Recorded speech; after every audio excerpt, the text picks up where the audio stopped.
오늘 요나서 말씀입니다. 우리가 너무나 잘 아는 말씀이죠. 하나님께서 요나를 부르셨습니다.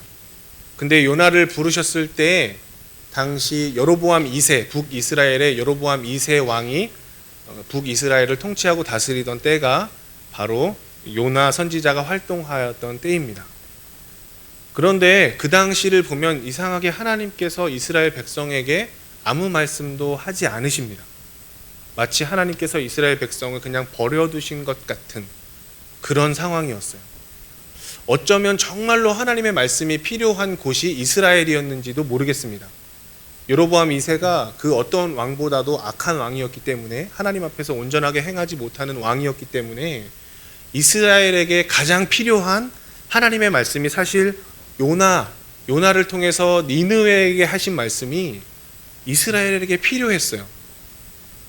그런데 이상하게 하나님께서 요나를 통해서 이스라엘을 향해 외치라라고 말씀하지 않으시고 정반대의 방향 니느웨로 가라 이렇게 말씀하십니다. 당시 아수르는요 틈만 나면 이스라엘 백성 막 괴롭히던 때였습니다. 조공을 바치던 때였어요. 이스라엘 백성들이 아수르에 조공을 바치고 있었는데 그 적국, 그 원수 같은 나라에 가서 하나님의 말씀을 전해라 라고 이야기합니다. 요나서 1장 1절 말씀 보니까 여호와의 말씀이 아미떼의 아들 요나에게 임하니라 이렇게 시작합니다. 그건 뭡니까? 하나님께서 요나에게 사명을 주신 것입니다. 사명을 받았으면 하나님의 종은 어떻게 해야 될까요? 순종하고 가야겠죠. 그런데 3절에 보니까 요나가 여호와의 얼굴을 피하여 이런 표현이 나옵니다. 이거 상당히 심각한 문제입니다. 하나님께서 요나에게 임하였는데 여호와의 얼굴은요 구약 성경에 보면 여호와의 임재, 하나님의 임재를 뜻하는데요. 하나님이 요나에게 임재하였음에도 불구하고 요나는 그거 싫어서 외면하고 그 반대 방향 다시스로 가는 배를 타고 떠나버립니다. 하나님의 뜻과 완전히 반대 방향으로 도망한 것이죠. 이스라엘에게 반드시 하나님의 말씀이 필요하다고 요나가 생각했던 것 같아요. 오늘 읽지는 않았지만 1장에 보면 자기를 소개할 때 자기는 히브리 사람입니다 이렇게 이야기하고요, 자기는 하나님을 경외하는 사람입니다 이렇게 이야기해요. 요나가 꽤나 괜찮은 사람이었던 것 같아요. 훈련된 사람인 것 같아요. 여러분 요나서 2장을 보면 마치 시편의 기도를 읽는 것 같습니다. 하나님, 내가 깊은 곳에서 흑암 가운데 하나님의 구원을 바라봅니다 이런 고백을 할 정도로 시편을 읽는 것처럼 요나가 아주 멋진 기도를 하나님께 물고기 뱃속에서 올려드립니다. 요나는 꽤 괜찮은 하나님의 선지자였던 것 같아요. 그런데 그가 여호와의 낯을 피해서 반대 방향으로 도망하죠. 왜 그랬을까요? 분명히 요나의 마음에는 여러분도 아시겠지만 저 민족에게는 하나님이 필요 없어 라는 생각을 했을 것 같아요. 우리를 괴롭히는 저 민족, 우리를 늘 위협하는 저 사람들, 하나님께서 우리 민족을 택하셔서 지금까지 인도해 주셨고 지금 저 악한 왕 여로보암 2세 왕 그 가운데 우리가 있는데 왜 우리에게는 말씀하지 않으시고 왜 저기에다 말씀하시는 거야? 라고 요나가 반발했는지도 모르겠습니다. 그런데 성경을 보니까요 지속적으로 하나님께서 요나를 부르세요. 도망갔을 때 어떻게 했습니까? 풍랑을 보내십니다. 배가 파선하기 직전에 요나가 물속에 던지움을 당합니다. 던지움을 당했으면 요나는 어떻게 됐죠? 죽는 거예요. 그런데 성경에 아주 멋있게 큰 물고기를 하나님께서 예비하셨더라. 그리고 물속에서 그 깊은 배의 그 물고기 뱃속에서 요나가 회개하는 듯한 기도를 드립니다. 그리고 하나님은 물고기를 명하여 무태 그를 토해놓으라고 말씀하시죠. 그리고 또 두 번째로 여호와의 말씀이 임합니다. 3장 1절 볼까요? 여호와의 말씀이 두 번째로 요나에게 임하니라. 그러면서 1장에서 하신 말씀을 똑같이 말씀하십니다. 일어나 저 큰 성읍 니느웨로 가서 내가 너에게 명한 바를 그들에게 선포하라. 여기서 큰 성읍은요 크기가 큰 성읍도 이야기하지만 하나님 보시기에 중요한 성읍이라는 뜻도 있습니다. 요나가 이상하게 생각했을 것 같아요. 저 땅이 중요하다고? 저 나라가 중요하다고? 하나님 알지도 못하는 저 백성이 중요하다고? 요나가 그대로 순종하지 않아요. 사흘 동안 걸어가야 하는 그 큰 성읍인데 하루만 대충 정합니다. 저는 이 성경을 읽으면서 궁금했어요. 왜 요나를 택하셨을까? 요나보다 좋은 사람 있었을까요? 없었을까요? 요나보다 더 하나님 말씀에 순종적인 사람 있었을 것 같아요. 요나보다 더 말 잘 듣는 사람 말 잘 듣는 사람 있었을 것 같아요. 여러분 심부름 보내실 때 누구 보내십니까? 좀 말 잘 안 듣고 좀 실수 많고 이런 사람들 보내세요? 그건 아니죠.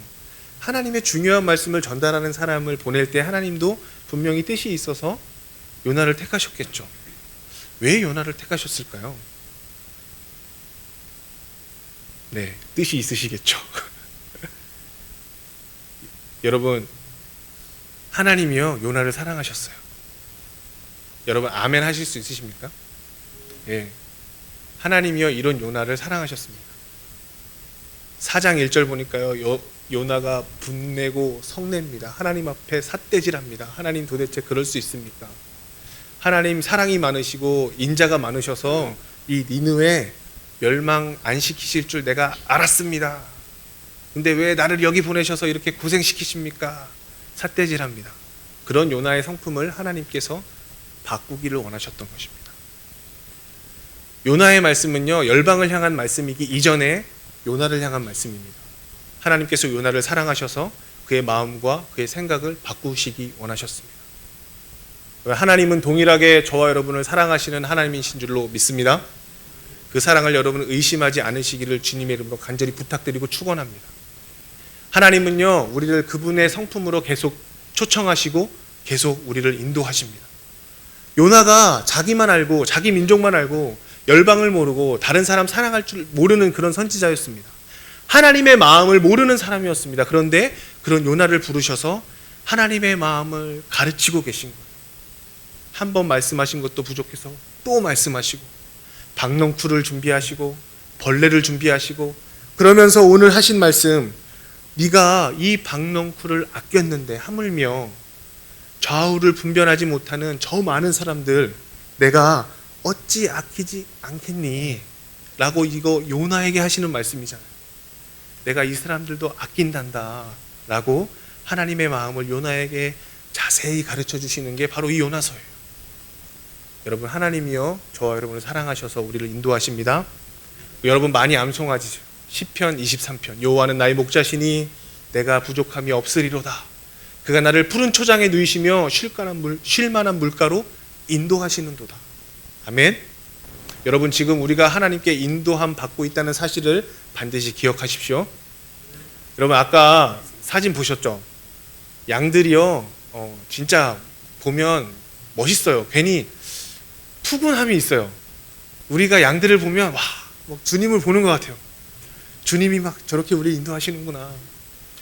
근데 사실 양들이 있는 곳을 보면요 푸른 초장 쉴만한 물가가 아니에요. 우리가 사진을 보면 아 저기가 양들이 뛰어노는 양들이 꼴을 먹는 푸른 초장 쉴만한 물가구나 이렇게 저도 생각했어요. 그런데 양들이 노니는 곳을 잘 보면요 결코 푸른 초장 쉴만한 물가가 아닙니다. 카자흐는요 알마티를 조금 벗어나면 다 광야라고 얘기해요. 현지인들도 거기에는 아무것도 없어 라고 얘기해요. 정말 기차를 타고 가도 누가 그러더라고요. 그 윈도우 XP라고. 윈도우 XP 바탕화면 아세요? 그냥 이렇게 들판만 하나 있잖아요. 그 장면이래요. 똑같은 장면. 그럴 정도로 아무것도 없어요. 그런 곳에 양이 있어요. 그 양들이요 누구를 쫓아가냐면 목자를 따라갑니다.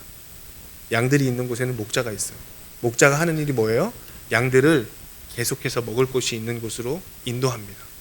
계속해서 양을 쳐서 인도합니다. 어디로요? 먹을 것이 있는 곳으로. 여러분 지금 우리가 있는 이곳이 푸른 초장 쉴만한 물가가 아닙니다. 목자 되신 예수님을 따라 여러분 쉴만한 푸른 초장으로 여러분 나아가시기를 주님의 이름으로 축원합니다. 우리는 인도함 받고 있는 것입니다. 요나도 부족한 그의 성품을 하나님께서 바꾸시는 그런 과정을 겪고 있는 거예요. 저와 여러분도 인내하시며 그 인도하심을 따라가는 우리 서울교회 우리 모든 성도님도 되시기를 간절히 부탁드립니다. 그래서 우리가 영적인 성장을 멈출 수 없습니다. 그래서 기도를 멈출 수 없습니다. 그래서 말씀 보고 하나님을 찾고 구하고 하나님의 은혜를 구하고 성령님의 충만함을 구하는 것을 우리가 멈출 수 없습니다. 여기 계신 분들 그 하나님의 인도하심을 늘 구하시는 우리 성도님들 되시기를 축복합니다. 여러분, 하나님의 사랑하면 어떤 생각이 드세요? 가슴이 뛰세요? 막 눈물 겨우세요? 저도 그러지 못해요. 그렇다고 그냥 하나님의 사랑을 덮어둘 수 없잖아요. 그럴 수 없습니다. 하나님이 지금도 살아서 우리를 사랑하고 계시기 때문입니다. 요나를 사랑하신 것처럼 저와 여러분을 사랑하시기 때문입니다. 여러분, 그 사랑에 우리가 보답하고 하나님의 그 부르심에, 그 인도하심에 내 삶을 드립니다. 이렇게 매일매일 살아가시는 은혜가 있기를 주님의 이름으로 축원합니다. 요나처럼 불평하지 마세요. 성내지 마세요. 화내지 마세요. 어려움이 있을 때마다 그래, 내가 하나님의 인도함을 받고 있구나.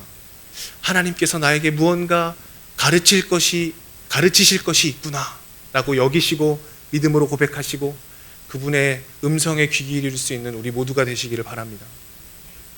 그러면 두 번째로 이스라엘은 어떻게 해요? 이 요나의 나라 이스라엘, 우리나라는 어때요? 하나님은요, 요나만 사랑하신 것이 아니라 이스라엘도 사랑하셨습니다. 하나님은요, 저와 여러분을 사랑하실 뿐 아니라 이 땅, 이 나라를 사랑하십니다. 여러분, 요나의 표적 많이 들어보셨죠? 예수님이 하신 말씀이 마태복음과 또 누가복음에 보면 이 요나의 표적에 대해서 예수님께서 말씀하세요.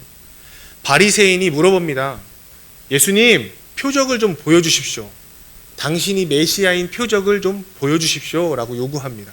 그때 예수님이 뭐라고 말씀하시냐면 내가 너희에게 보일 표적은 요나의 표적이다 라고 말씀하세요.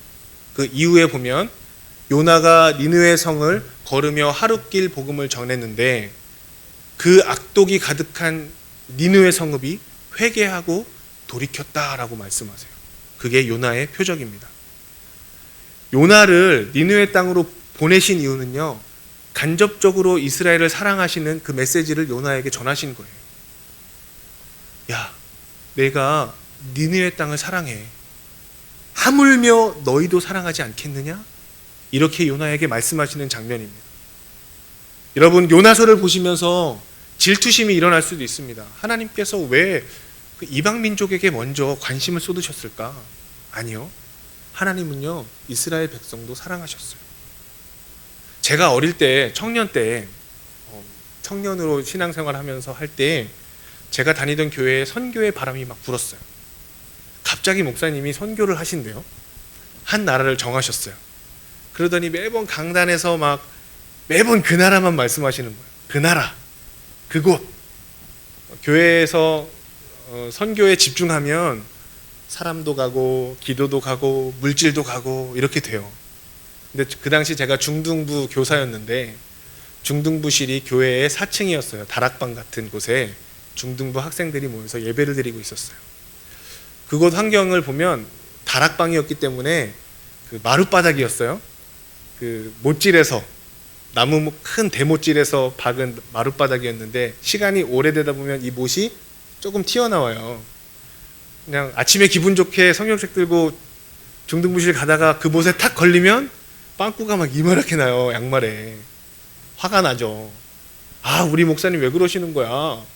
지금 이 4층까지 한 번도 올라오지도 않으시면서 돈도 가고 사람도 가고 집중하고 우리 중등부 이 환경은 좀 돌아보지도 않으시면서 뭐야? 이런 마음을 가질 때가 있었어요. 그런 제가 선교사가 되었습니다. 네. 그런 마음 다 있죠. 사람은요, 안전하고 싶어요. 내 거부터 챙기고 싶어요. 제가 이 마음을 시간이 지나서 회개했어요. 제가 전도사가 되고 사역자가 되면서 이 부분을 회개했어요. 하나님, 이게 아니군요. 그 교회가 특별히 어느 부분에 집중할 때가 또 있더라고요. 다만 균형을 맞추는 게 중요하겠죠. 어쨌든 그 당시 세상을 사랑하시는 하나님의 사랑을 제가 몰랐던 것 같아요. 마치 요나처럼 하나님, 우리 교회는 이래요.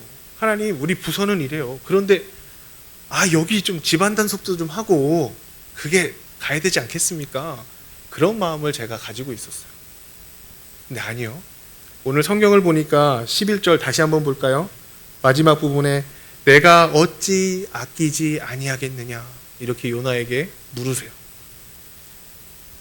너도 사랑하지만 저 좌우를 분별하지 못하는 사람, 이 사람들도 내가 사랑한단다 라고 그분의 마음을 보여주신 것입니다. 사랑하는 성도님들, 하나님은요 온 세상의 하나님이십니다. 예, 나의 하나님, 나를 사랑하시는 하나님, 우리 민족을 사랑하시는 하나님, 그런 하나님에 갇혀 있다 보니까 요나가 창조주 하나님, 온 세상을 사랑하시는 하나님, 온 우주 만물을 다스리시고 통치하시고 간섭하시는 그 광대하신 하나님을 요나가 보지 못했던 거예요.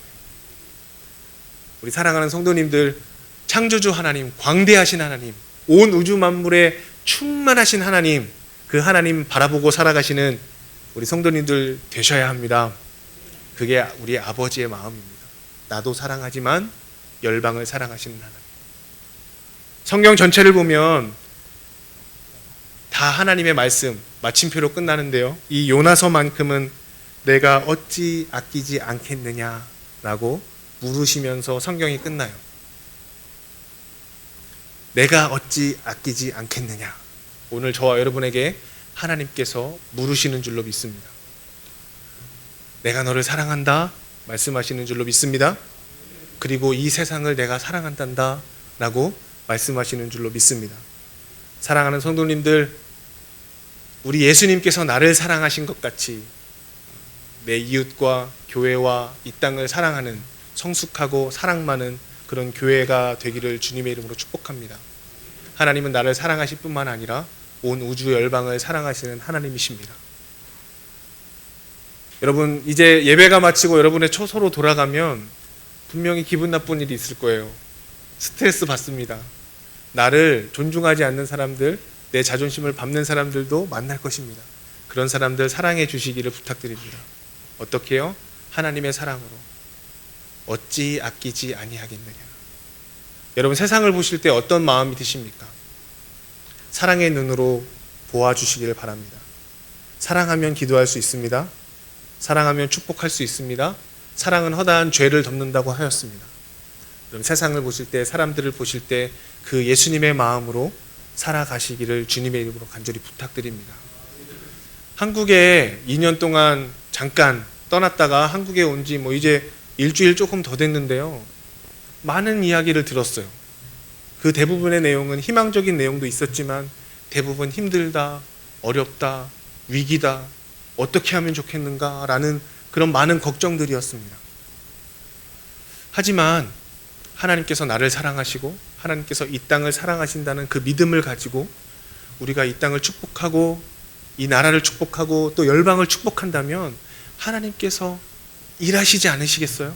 그런 기대함으로 이 어려움들을 극복해 나가실 수 있는 우리 모든 성도님들 되시기를 바랍니다. 카자흐스탄에서 저는 배운 게 있어요. 하나님 분명히 살아계신다. 두 번째, 하나님 나를 너무 사랑하시는구나. 하나님의 사랑을 경험하시고 싶으신 분들 오십시오.